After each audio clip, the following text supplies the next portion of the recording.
Autism and hormones in preteens.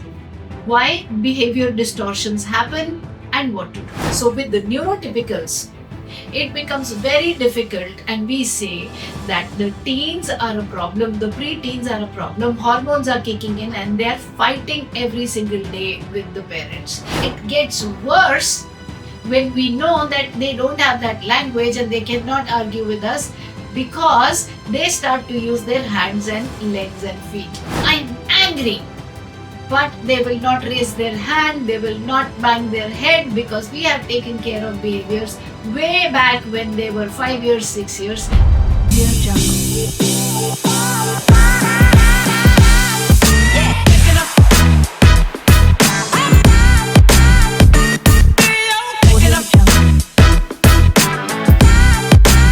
Hello everybody, Rajni here from Sashakt Empowering Lives. So, today's topic is autism and hormones in preteens.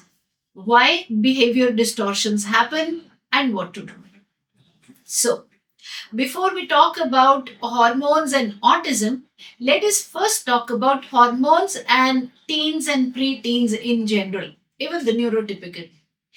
It is a known fact that any kid gets more restless, more hyper because of the hormones. They become more back answering.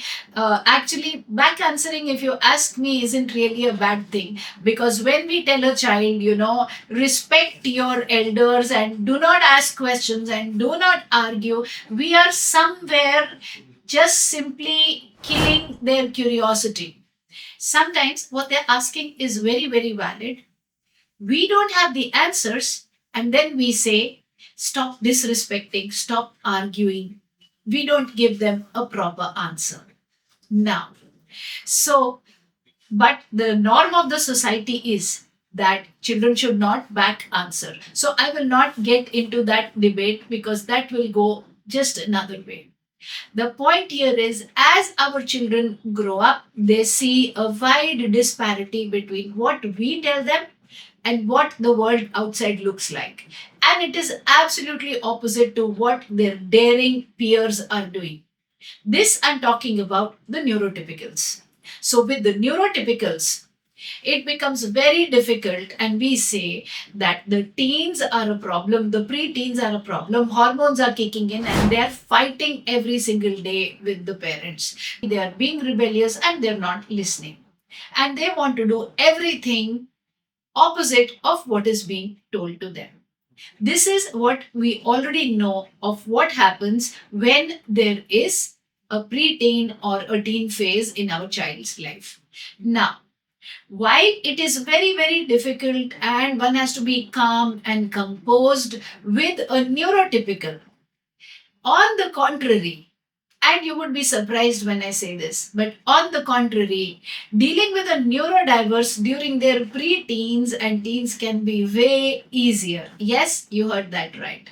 It can be way easier. Why? Because the rules of the game are very different. Number one, the amount of critical thinking and logical thinking and the amount of oppositional thinking that neurotypicals will have, neurodiverse children do not have that depth of language and that arguing ability. So they are not going to get into, oh, but that day you said this, so you meant that. All of that, which you will face as a problem from your neurotypical, will they'll continue to argue at stretch for hours. Neurodiverse will not do that. So then, why will there be a problem? See, hormones are there, definitely. They are irritated, that's a given, and they don't have the language. So why does it get worse? It gets worse when we know that they don't have that language and they cannot argue with us because they start to use their hands and legs and feet. They start shouting, biting, they start with behavior. So many children who have not shown behaviors come up with behaviors because of the hormones, they're getting irritated. So, what's the solution?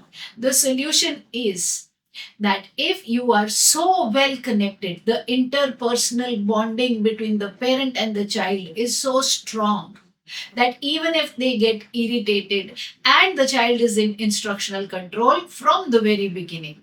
Now, when I say instructional control, a lot of people take it in the negative sense, seeing the word control.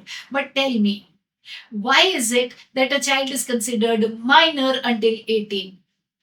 That's because even the authorities know that there's somebody who's needed to take care, and the child is not in a place where they can make their decisions. Why do we not give license to a 10-year-old to go drive? Because we know that accidents will become inevitable because the judgment to be used on the road is non-existent. Maximum cases of accident happen at age 16 for those who are driving without a license. Yeah, those who are riding a scooter. It's very unfortunate, but maximum accidents happen in that age bracket because the judgment, when the child is thinking, oh, between this truck and this car, I will pass. And that's a poor judgment. They're not able to pass, the truck speed is high, and the accident happens, right? That is why the license is not given before a specific age, because your judgment ability is not there. So, going back to the point, I digressed a little bit. The point here I'm trying to say is instructional control is very, very important. Please don't go by the word control. Control. Democracy is great. It's good to listen to your child, but where the boundaries have to be put, they have to be put. And if you are vigilant about it from the very beginning, like if you have got instructional control when your child is 6 years old, 5 years old, 7 years old, then it becomes a functional rigid pattern. That is the game changer. Which means while a neurotypical will struggle with you, will argue with you at end, you'll have a fight every other day with your neurotypical. That's not the case going to be with your neurodiverse. Why? Because the neurodiverse, by the very design of their brain, will listen to you whether they like it or not, provided you have built that interpersonal connection where they don't want to upset you, they have a friend in you, and even if they're angry, that becomes an opportunity for the parent to develop more language and say, okay, we are angry, but we cannot shout. Can you please put your hands across your chest? Can you please put your hands in your pockets? And can you please speak softly? Now, whether they like it or not, they will still follow through. They might say, I am angry, but they will not raise their hand, they will not bang their head, because we have taken care of behaviors way back when they were 5 years, 6 years. Now, with the hormones doing their dance, as a parent, I am telling you, I have had both my neurotypical and my neurodiverse in that age bracket of pre-teens and then teens, and handling my neurodiverse was way easier than handling my neurotypical, because functional rigid pattern was my friend. That is what is going to work on your side. Your child will have a functional rigid pattern. I listen to mommy. Even if they're angry, they will not headbang, bite, or shout. Problem aggravates and becomes next level when there is no instructional control, when the rigid pattern is non-functional, that whenever I get angry, I bang my head, I spit, I shout, I hit other people. And when that as a pattern has been carrying on, the hormones add fuel to the fire. When the child is even more angry, now the child is out of control. And that's where the big problem comes in, and they say, oh my God, hormones, hormones, hormones. Hormones are there. But if the rules have been set right with the kid, they will self regulate. And trust you me, they will self regulate way more than what a neurotypical will, because instructional control is a way of being for them. That is the hack. That is the way you will see easy pre-teen and teen phase for your child on the spectrum. Get on with behavior correction using standard operating protocols. Lots of our videos on those. Be absolutely non-aggressive, non-invasive. Be very clinical in your approach. When I say clinical, it doesn't mean heartless. It means keep the emotional charge, the anger away. Talk to the child in terms of setting the boundaries, all this while telling them, I love you, but the ice cream is not going to happen because you're screaming. And then hold your ground so that the child realizes there is no getting away from my mommy.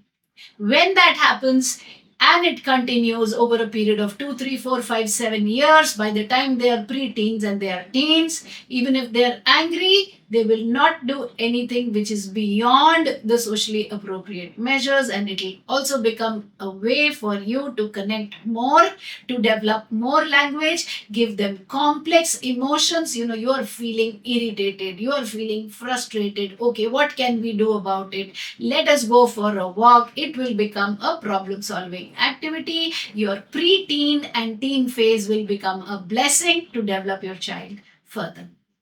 I hope this video was of value to you. If yes, press the like, subscribe, the bell icon so that you don't miss anything. Share with anybody who will benefit from it. Learn autism specific parenting and teaching techniques. Learn autism specific behavior correction protocols so that you can handle this easily.